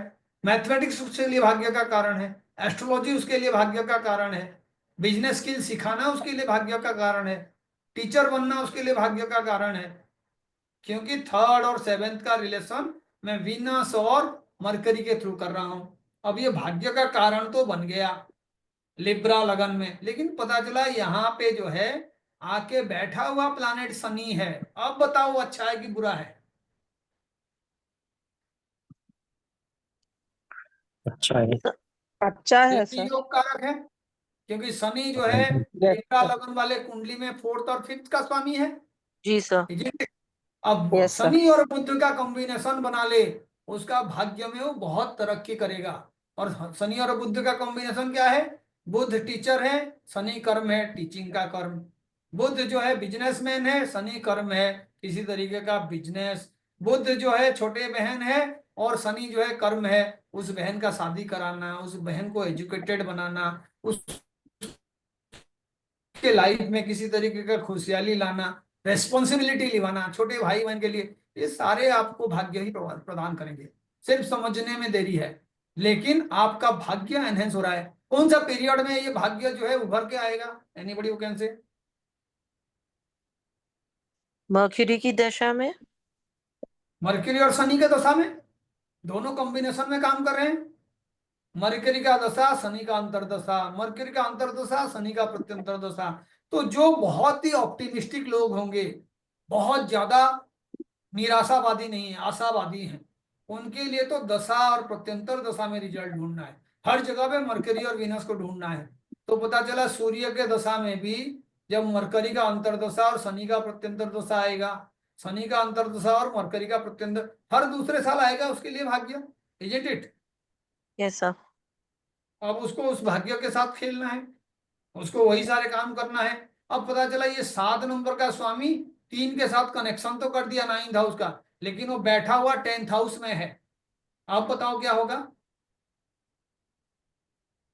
भाग्य वृद्धि। तो ये चंद्रमा के हाउस में बैठा हुआ है, इजंट इट? जब शनि और बुद्धि मिलके चंद्रमा के हाउस में बैठ गए, चीजों को समझने का कोशिश करिए, है ना। मैं कहा लिब्रा लगन का स्वामी, लेकिन उसके जो भाग्य से वो बुध है, भाग्य के बुध के साथ शनि का कॉम्बिनेशन बन गया। पहले भाग्य के हाउस में बन रहा था, अभी लेकिन मैं कह रहा हूं बुध और शनि बैठे किसके यहाँ पे हैं? चंद्रमा के यहाँ पे है ना। अब क्या होगा?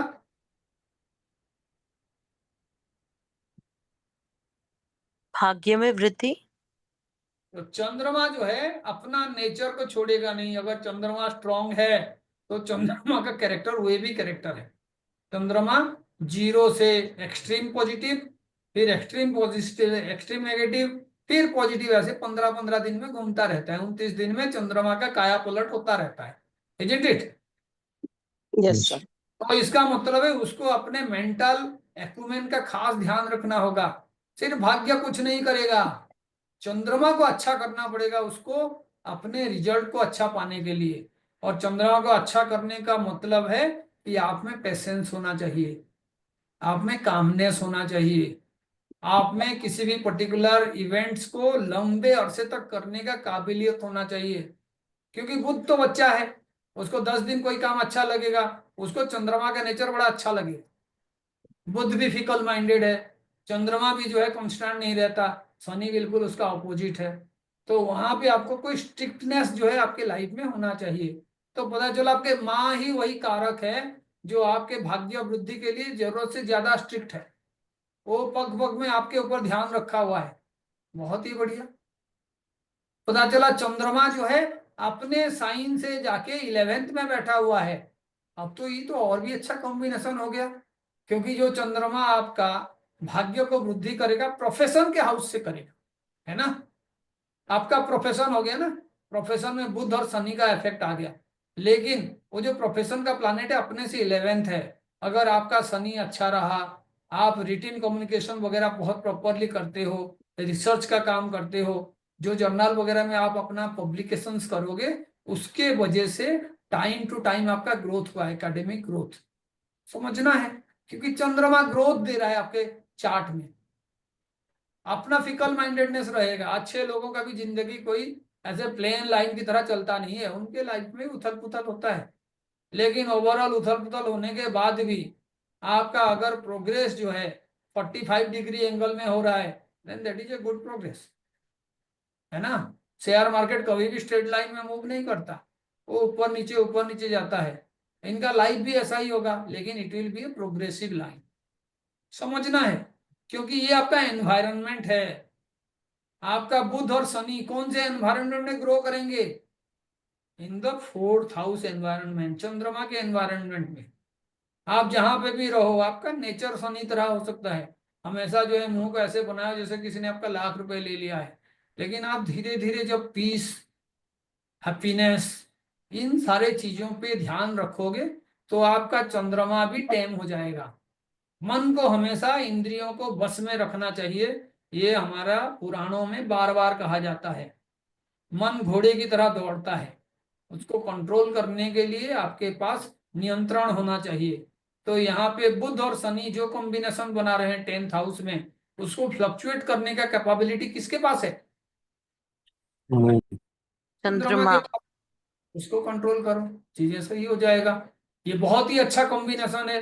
9th का स्वामी 10th में आ जाना राजयोग, 5th का स्वामी 10th में आ जाना, 4th का स्वामी 10th में आ जाना। व्हाट ए कॉम्बिनेशन, अच्छा है। लेकिन यहाँ पे भी आपको ये याद रखना होगा, चंद्रमा कोई पॉजिटिव एनवायरनमेंट प्रोवाइड नहीं करता। शनि चंद्रमा कहीं पे भी मेल हो जाए, उसमें प्रयत्न ज्यादा करना पड़ता है, माता का सेवा करना पड़ता है, मातृभूमि का सेवा करना पड़ता है, और जरूरत हुआ तो मातृभूमि से दूर भी जाना पड़ता है। क्योंकि जब भी शनि चंद्रमा के घर में रह गया, आप अपने जन्म स्थान में कभी भी तरक्की नहीं करोगे। लॉन्ग टर्म प्लैनेट्स आपको बहुत ज्यादा इन्फ्लुएंस करते हैं। बुध, मंगल, शुक्र, ये बड़े जल्दी मूव करने वाले प्लैनेट हैं। आपके जो पर्सनालिटी है उसके ऊपर इनका असर बहुत ज्यादा नहीं होता। आपके ऊपर शनि, बृहस्पति, राहु, केतु, ये प्लैनेट्स का असर सबसे ज्यादा होता है, क्योंकि धीरे धीरे एक राशि से दूसरे राशि में जाते हैं। दूसरे का जो नेचर है वो आपको पर्टिकुलर टाइम में, पर्टिकुलर इवेंट्स में बहुत काम करते हैं, लेकिन उसके लिए जो हैबिट चाहिए, वो हैबिट हमेशा जुपिटर का होना चाहिए, सैटर्न का होना चाहिए, राहु का होना चाहिए, केतु का होना चाहिए। क्लियर? तो आप देखो, भाग्य वृद्धि के लिए हमने सिर्फ एक पर्टिकुलर चार्ट से ही बताया ये सारे चीजों को।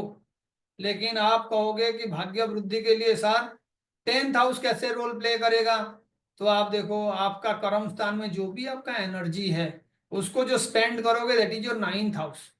यानी आप सिंसियरली कोई काम कर रहे हो, जो आपको ड्यूटी मिला है उसको कर रहे हो, आपका भाग्य में वृद्धि होगा। क्योंकि वो 10th से 12th है, तो आपका एनर्जी 10th में खर्च करोगे तो आप जो है 9th का अच्छा रिजल्ट पाओगे। वो एनर्जी यहाँ पे आप वेस्ट नहीं कर रहे हो, तो अल्टीमेटली आपका भाग्य को नुकसान पहुंचाएगा। जब भी कोई एनर्जी वेस्ट होता है, जैसे आपकी गाड़ी में फ्यूल खत्म होता है, तो आप क्या करते हो? रिफ्यूलिंग कराते हो, इजंट इट? फ्यूल खत्म होता है तो रिफ्यूलिंग कराते हो ना। यस हर सर। हाउस से 12th हाउस जो है फ्यूल खत्म करने को बताता है, लेकिन that is the reason why you move. Refuelling करने के बाद आप और फर्दर मूव करते हो। तो एस्ट्रोलॉजी ऐसे ही है। आपके फर्स्ट हाउस का एनर्जी कंटिन्यूअसली कहाँ पे खर्च होगा? 12th। तो रिफ्यूलिंग करना होगा। 12th का रिफ्यूलिंग कैसे करोगे?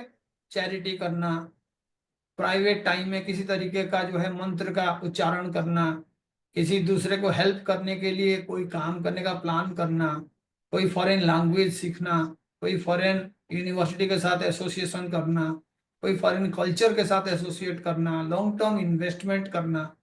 12th हाउस हमेशा खराब थोड़ी है। 12 is third from the 10th। आप अपने वर्क प्लेस में जिस तरीके का स्किल सीखते हो, जो आप हार्ड वर्क करते हो, वो भी 12th हाउस है। 12th is 11th from, second from 11th।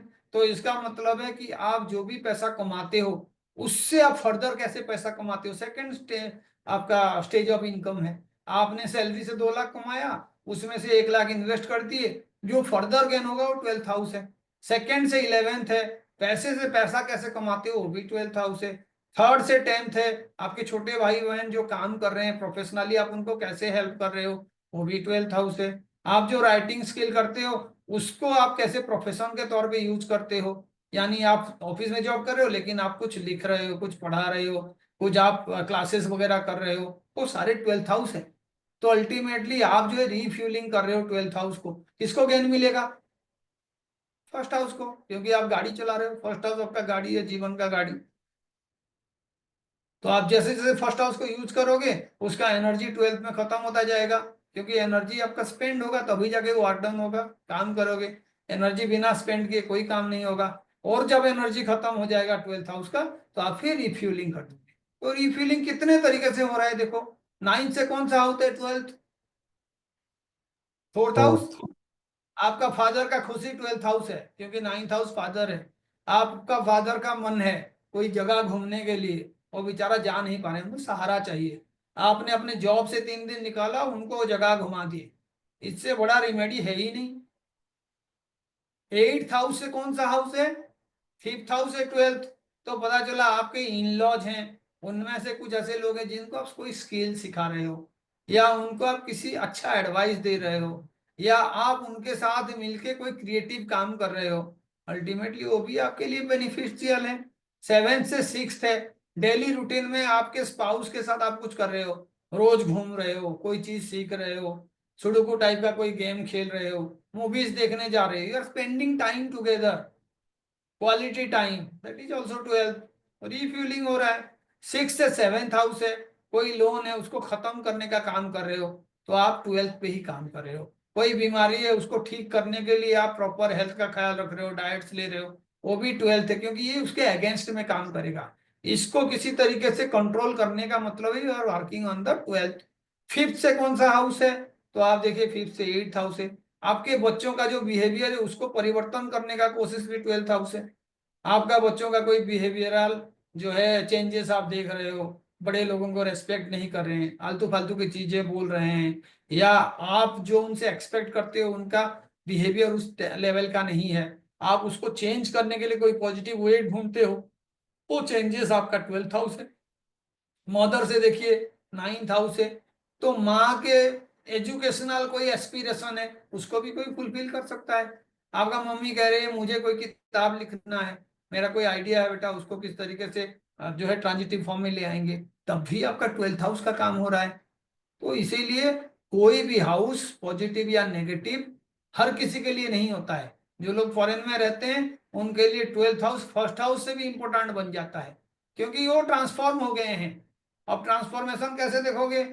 4th house से आपका जो है 9th हाउस है, लेकिन 5th से कौन सा हाउस है ये? 8। 8th हाउस से। 5th से 8 का मतलब 5th का मतलब हार्ट है ना। सबसे ज्यादा प्यारा हमारे लिए हमारा मातृभूमि हो सकता है, माँ हो सकते हैं, हमारे रिलेटिव्स हो सकते हैं, किन्स हो सकते हैं। लेकिन अब आप उन तमाम चीजों को छोड़ के आप 12th में चले गए, फॉरेन लैंड में चले गए, आपके हार्ट में किसी तरीके का परिवर्तन हुआ है, ट्रांसफॉर्मेशन। आप प्लेसेस ही चेंज किए हो, लेकिन आप उसका पॉजिटिव रिजल्ट भी पाओगे। उसके बाद आप क्या करोगे? आप अपने जो कित किन हैं जिनको आप प्यार करते हो उन्हें यहाँ पे बुला लिए, है ना। 5th हाउस का किसी तरीके का परिवर्तन, कोई स्किल आपने सीखा था, अब आप वो स्किल ऑब्सोलीट हो गया, नया स्किल सीख लिए, तो आप अपना 12th को एक्टिवेट कर लिए। फॉरेन कंट्री गए, कोई नया लैंग्वेज आपने सीख लिया, वो भी एक स्किल है। वहां पे किसी तरीके का कोई प्रोफेशन है जहां पे आपका नॉलेज काम नहीं आ रहा है, आपने वो नया प्रोफेशन सीखने के लिए एजुकेशन में दाखिला ले लिया, वो भी आपका 12th हाउस को एक्टिवेट करेगा। आप कुछ भी कर रहे हो, आपको उसको समझ है या नहीं, लेकिन एस्ट्रोलॉजिकली इट वर्क्स। आप कहोगे सर 4th हाउस के साथ 7th का क्या रिलेशनशिप है? तो मैं कहूंगा 4th के साथ खुशी का कारण है। आपका जो एजुकेशन है, 4th हाउस वो एजुकेशन को भी रिप्रेजेंट करता है। स्पाउस का एजुकेशन को किसी तरीके से आप एनहेंस किए, वो भी 4th और 7th का रिलेशनशिप है। 7th से 10th है, स्पाउस के लिए कोई जॉब ढूंढ लेना, वो भी 4th को कनेक्ट कर रहा है। माँ को अपने साथ ले आना, स्पाउस और मम्मी साथ में रह रहे हैं, वो भी 4 और 7 का कनेक्शन है। आपका स्पाउस किसी दूसरे जगह पे है, उसको अपने साथ अपने घर में ले आना, जिस जगह से बिलोंग करते हो वहां पे चले जाना, 4th और 7th का रिलेशनशिप है। तो आपको देखना होगा ऐसे कौन से हाउसेस हैं जिसको एक्टिवेट करने के लिए ये तमाम चीजें हैं। भावत भाव में अप्लाई करो। उसके बाद आपने देखा आपके भाग्य वाला चार्ट D9 चार्ट में 9th हाउस का प्लैनेट कौन है, तो आप समझ जाओ। जैसे हम 9 से 9 देख रहे थे, D9 चार्ट का 9th देखना आपका रियल भाग्य को एनहेंस करने का रिजल्ट है। आपका पास्ट लाइफ है, उसके अंदर आपका कोडिंग छुपा हुआ है। उस हाउस को एक्टिवेट करना, उस हाउस के एनर्जी को पॉजिटिव करने का मतलब है पास्ट लाइफ में अगर आपका कोई पॉजिटिव चीजें बाकी पड़ा है, पेंडिंग है, वो आपको रिजल्ट देना शुरू कर देगा। लेकिन पता चला D9 का चार्ट ही बहुत खराब है, उसको दूर ही छोड़ दो, उसको एक्टिवेट क्या करना है? वहां से दूर भागो, ढूंढो जाके। D10 का चार्ट में भाग्य बहुत अच्छा है, आपके कर्म पे ऊपर फोकस करो। D4 के चार्ट में भाग्य बहुत अच्छा है, प्रॉपर्टी खरीदो, गाड़ी खरीदो, आपका भाग्य में वृद्धि होगा। ढूंढ लो रिजल्ट। 3rd हाउस में भी 9th होगा, D20 में भी 9th होगा। जिस जिस चार्ट में आपका 9th हाउस पॉजिटिव है, एक्टिवेट करो उसको, आप उसका बहुत बढ़िया रिजल्ट पाओगे। I hope this much is जाए। ठीक है, अब किसी को कुछ पूछना है तो Okay, पूछ sir. सकते हो। We have 5 minutes time. Sir जैसे अगर फोर्थ आपने बोला कि फोर्थ से करियर का हस्बैंड का करियर है ना फोर्थ, फोर्थ हस्बैंड का कैरियर है ना, 10th हाउस है। हाँ बताओ। तो अगर फोर्थ में कभी सैटर्न आ रहा है या कुछ ऐसे आ रहा है तो मतलब फिर ये देख सकते हैं कि उनके लिए अ, उतना फेवरेबल नहीं होगा ऐसा। फेवरेबल होना नहीं होना आपको देखना होगा कि सैटर्न किस तरीके का हाउस का स्वामी है। हाँ इस चार्ट में देखो 10th और 11th का स्वामी है ना, 10th और हाँ 11th, तो ये प्रोफेशनली बहुत अच्छा है। अब वहां सैटर्न आ गया स्पाउस के चार्ट में, तो स्पाउस 7th हाउस है, यहाँ पे सैटर्न जो है आ जाना एक्सल्टेशन साइन में, बहुत ही बढ़िया। उनको प्रोफेशन में डेफिनेटली प्रोग्रेस मिलेगा। अगर यही चार्ट हम डिस्कस करते हैं तो यहाँ पे और सैटर्न सर अगर, का, हाँ, लेकिन अगर जुपिटर आ जाए तो भी देखना पड़ेगा जुपिटर कौन से प्लान स्वामी है। जैसे जुपिटर यहाँ पे 9th और 12th का स्वामी है। न्यूट्रल कहते हैं ऐसे प्लानेट को, क्योंकि एक अच्छे हाउस का स्वामी है और एक नेगेटिव हाउस का स्वामी है। लेकिन उस पे भी आपको पता चलना चाहिए 9th का रिजल्ट जब दे रहा है वो न्यूट्रल नहीं है, दैट इज वेरी पॉजिटिव। तो आपका दशा चल रहा है जुपिटर का, पहले हाफ में वो 9th हाउस का रिजल्ट देगा। लेकिन मानो 10th वाला कुंडली है किसी का, तो जुपिटर पहले कौन से हाउस का रिजल्ट देगा, सेकेंड का रिजल्ट देगा, थर्ड हाउस का, क्योंकि वो 10th हाउस का लगन है। और जुपिटर का पहला साइन जो है पहले आ रहा है, 12th वाला साइन। जुपिटर तो का इसीलिए जुपिटर के 22 से दशांतर पहले। दशा में पहला हाफ 12 का रिजल्ट देगा, दूसरे हाफ फिर जो है 12th का रिजल्ट देगा। बात समझ रहे हैं? तो हाँ इसीलिए हाँ 4 फॉर्मूला आप तय कर लो। पहला कि आपका जो प्लानेट रिजल्ट दे रहा है उसका नक्षत्र स्वामी कौन है, उस प्लानेट का डिस्पोजिटर यानी जिसके साइन में वो बैठा हुआ है उसका मालिक वो कहाँ पे है, वो दोनों फ्रेंडली है कि नहीं है, और वो दोनों का अष्टक वर्ग स्कोर क्या है। जिस भी हाउस में आपका अष्टक वर्ग स्कोर काफी ज्यादा होता है उस हाउस को इन्फ्लुएंस करने का एनर्जी उस प्लानेट में ज्यादा होता है।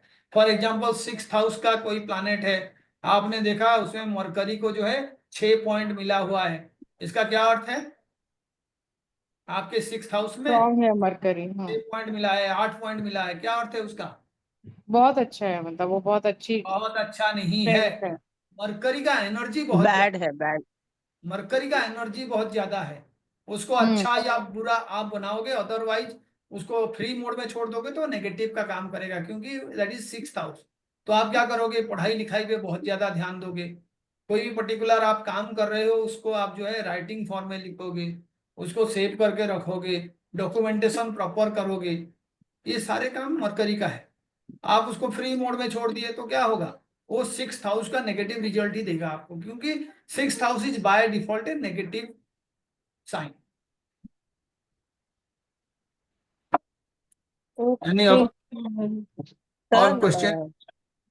sir, 10th Lord when placed in 9th, you said education में career अच्छा होगा बोल के, और क्या 10th लॉर्ड ने शनि के लिए बोला था, है ना, 10th नहीं सर, लॉर्ड।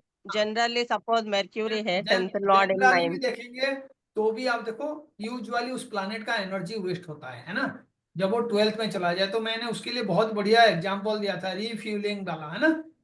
तो जिस प्लानेट का एनर्जी वेस्ट हो रहा है उसको पर्टिकुलर एनर्जी प्रोवाइड करना। तो मरकरी इज एक्चुअली एजुकेशन। कहते हैं जिसका मरकरी अच्छा है वो लाइफ लॉन्ग स्टूडेंट बनता है, वो सीखता रहता है ना। मरकरी का Yes sir. मतलब है स्किल ऑफ कम्युनिकेशन, रिटिन और वर्बल कम्युनिकेशन को अच्छा करना मरकरी के लिए बहुत अच्छा है। तो अगर मरकरी किसी का कोई पर्टिकुलर लॉर्ड होके अपने से 12th में बैठा हुआ है, ऐसे लोगों को नया लैंग्वेज सीखना, हर दिन 2-4 नया वर्ड सीखना, अपने कम्युनिकेशन स्किल को बेहतर करने के लिए कोई कोर्स करना, या कोई मैथमेटिकल प्रॉब्लम सॉल्व करना, या कोई माइंड को चैलेंज करने वाला हैबिट्स बनाना, जैसे सुडोकू बना रहे हो, चेस खेल रहे हो, तो आप क्या कर रहे हो, रीफ्यूलिंग कर रहे हो, है ना। अदरवाइज क्या होगा, उसका एनर्जी वेस्ट हो जाएगा, इंसैनिटी बढ़ जाएगा। मरकरी एक फिकल माइंडेड प्लैनेट्स है, आप कुछ भी नहीं करोगे उसका एनर्जी वेस्ट हो जाएगा, है ना। और ऐसे भी बहुत सारे लोगों का मरकरियल एनर्जी वेस्ट होता है। सर मेरा Okay. है 11th लॉर्ड 10th हाउस में मर्क्यूरी। हाँ तो अब करो रिफ्यूलिंग करो उसको मर्क्यूरी सर को, है ना। हमेशा I have to constantly keep reading if I am not doing anything else. ऐसे कुछ नहीं है, खाली रीडिंग वाला बात नहीं है। You can keep reading, you can also do some kind of sudoku, और you can play chess, you can also write a blog, you can also teach, you can also take care of somebody who is like your daughter. बहुत सारे काम है। तो refuelling gardening का भी मतलब आ सकता है ना, सब गार्डनिंग। कुछ, गार्डन बनाना भी मरकरी के काम में आता है। ग्रीनरी को मरकरी रिप्रेजेंट करता है ना। जो प्लानेट का एनर्जी प्रोवाइड करना है आपको, खाली पाँव में आप ग्रासी फील्ड में 15-20 मिनट घूमो, मरकरी का रिफिलिंग, है ना। Sir does watching currencies and financial markets help जब 11th Lord 10th house? Ma'am I hope I have given the answer, है ना। उसको एक्स्ट्रापोलेट करके कोई फायदा नहीं है। आपको 10 तरीके में बता दिया, you can find out 100 of ways, है ना।